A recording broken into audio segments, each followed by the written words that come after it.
when curating an exhibition, which involves, of course, the argument of the exhibition being determined, the selection of works to support that argument on the walls of the exhibition galleries being determined, the next stage has to be, how is it going to work within the spaces themselves? There's a virgin territory there.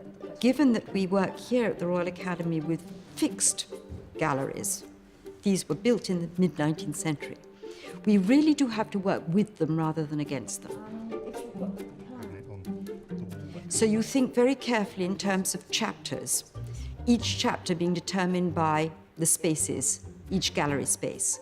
And it's at that stage that you enter into a conversation with the designer, basically laying out the argument of the exhibition, laying out why you've selected the works that you have for each of the spaces, and then beginning the process of, will they fit?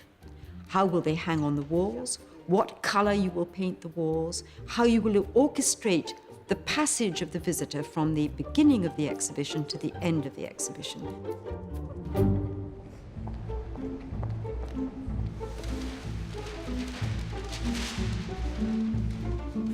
I like the conjunction of her in relation to the déjeuner. Yeah, that's fine. Any loan exhibition on a major subject is always a challenge in terms of getting loans. In the case of Manet, it's even more challenging in one level. Not only are you faced with the fact that you've got an artist who painted only some 400 paintings. He dies at 51. Add to that the fact that he is a great artist and much of his work sits in public collections, then perfectly understandably, museums are reluctant to let their great masterpiece by Manet come off their walls in order to come to a temporary loan exhibition. We took the decision early on in the design, once we received the fantastic news that the music in the Tuileries Gardens was going to be able to be lent to the exhibition, to give it its own gallery.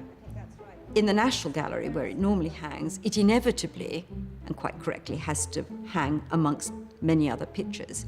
And yet, actually, I wanted people to focus on it because it is a self-portrait.